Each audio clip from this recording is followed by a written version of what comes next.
Not so long ago, no further back than the span of an ordinary human life, Australians faced their worst of fears.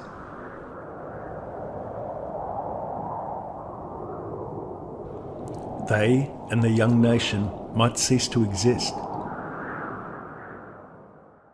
In a little over 4 months, starting in December 1941, the Japanese Navy and Army had seized control of more than 12 million square kilometres of territory and ocean. The scale of the conquest left ordinary Australians dumbfounded. The Japanese had conquered more of the globe in 4 months than Nazi Germany was to conquer in 6 years of war. Far from the oceans being a barrier to an attack on Australia, they now seemed like a superhighway speeding a Japanese advance.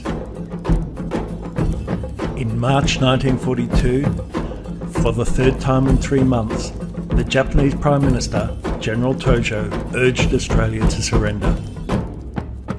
An increasingly isolated Australia considered the Japanese' next moves. It seemed possible that in April the Japanese may try and seize the isolated cities of Darwin and possibly even Broome.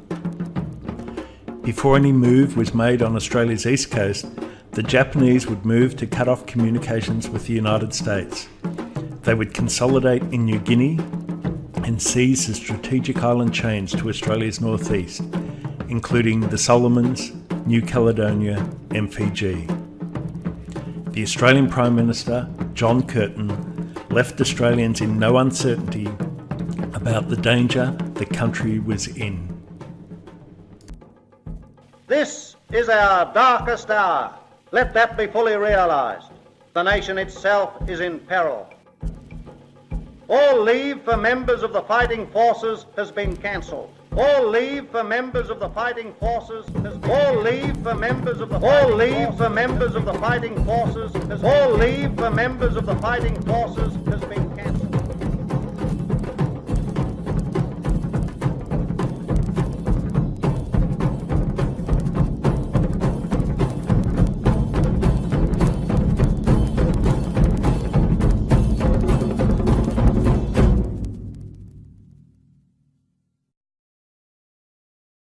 30 years before John Curtin's exhortation to a threatened Australian nation, 2 prospectors had taken camp on a sandy rise overlooking Junction Bay on the Northern Territory coast. It was late at night and they should have gone to sleep. But their curiosity was aroused by seeing lights at sea in this remote location. The lights slowly turned into ships, and the ships came into shore. There, in the poor light, 5 transports lowered motor launches and rowing boats. The motor launches acted as tugs and towed 3 or 4 rowing boats at a time, releasing them expertly to glide ashore under the momentum of the tugs. As each boat beached, it unloaded a cargo of humans and stores. But who were they? As dawn broke, the prospectors could now see that their new guests were Japanese. Unfortunately, with the rising morning sun, one of the men's horses gave out a joyous neigh. The startled Japanese picked up rifles and started shooting in the direction of the prospectors. The men bolted to their horses and rode away to carry their fateful news to the world of the white man. Of course, no such event took place, but in 1909, a popular novel called The Australian Crisis depicted an invasion of Australia by Japanese colonists in 1912. 30 years before an actual invasion seemed very real in 1942. The novel's author, Francis Fox, was carrying on a small Australian tradition of Asian invasion literature. This literature played on the not unreasonable fears Australians had of being a tiny, isolated European population claiming a vast continent in a region of scarcity and overpopulation. It also played to the overt racism that existed at the time. More interestingly, this anti-Japanese literature increasingly doubted Britain's commitment to Australia. Both The Australian Crisis and a play entitled Reaping the Whirlwind conclude with Britain selling out Australia. The year that The Australian Crisis and Reaping the Whirlwind were published, 1909, marked a watershed in this type of literature. The racial and military fears of Australians moved from Asians in general to Japanese specifically, a change that was to be maintained for more than a generation.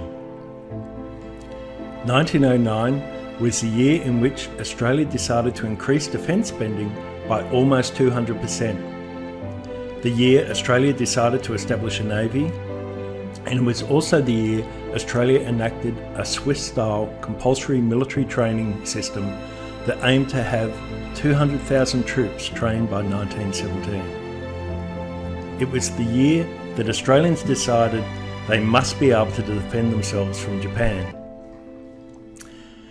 Despite Australians losing 60,000 dead, largely to Germany in the First World War, Japan was and would remain the greater concern to Australians. Newspapers devoted more space to the threat from Japan than from any other country.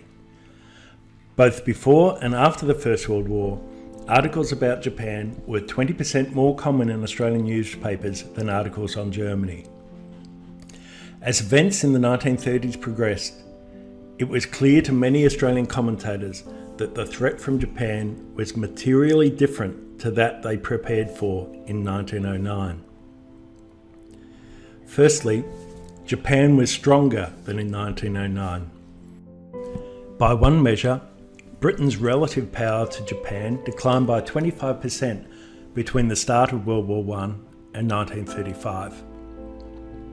But more importantly, Japan became more assertive and less willing to negotiate with European powers. In 1931, Japan annexed Manchuria and established a puppet state.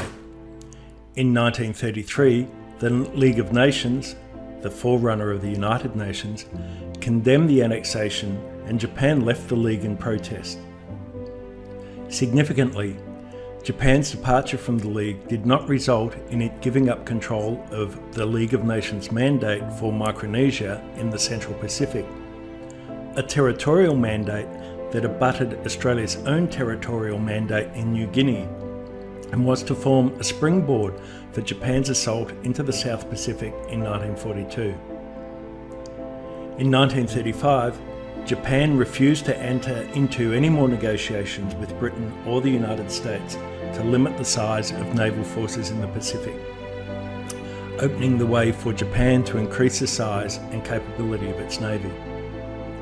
In 1936, Japan entered into a pact with Nazi Germany called the Anti-Comintern Pact, which was a way for both Germany and Japan to cooperate to manage potential threats from Soviet Russia. In 1937, Japan entered into a full-scale conflict with China. Finally, in 1938, Japan declared a new order in East Asia, an economic bloc under Japanese control and including Korea, Manchuria and China. This bloc would later be extended as a more ambitious, Greater East Asian Co-Prosperity Sphere. It should be of little wonder then that concern about Japan prompted more and more Australian journalists and politicians into print. An endless stream of books and articles warned Australians of the need to prepare for war with Japan. The books before World War I tended to be fictional, dramatic, highly racial, and loosely anchored to international realities.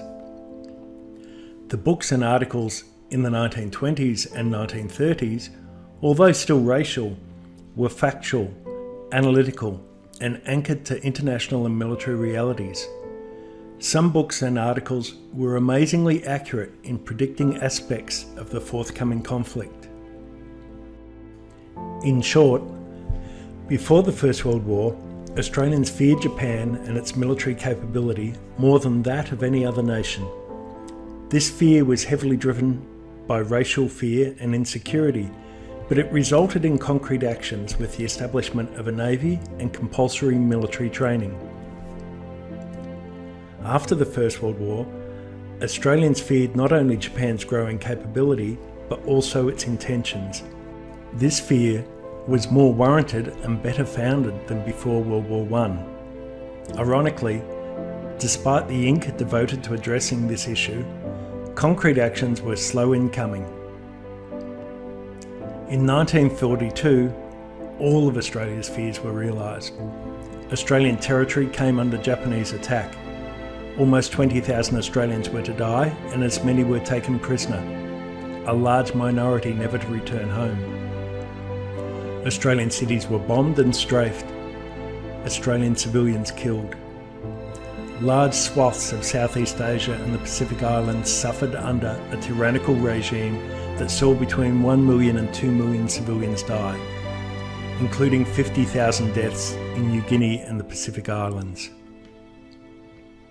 So, in early 1942, despite 40 years of discussion and worrying about Japan, the national response was one of shock and disbelief.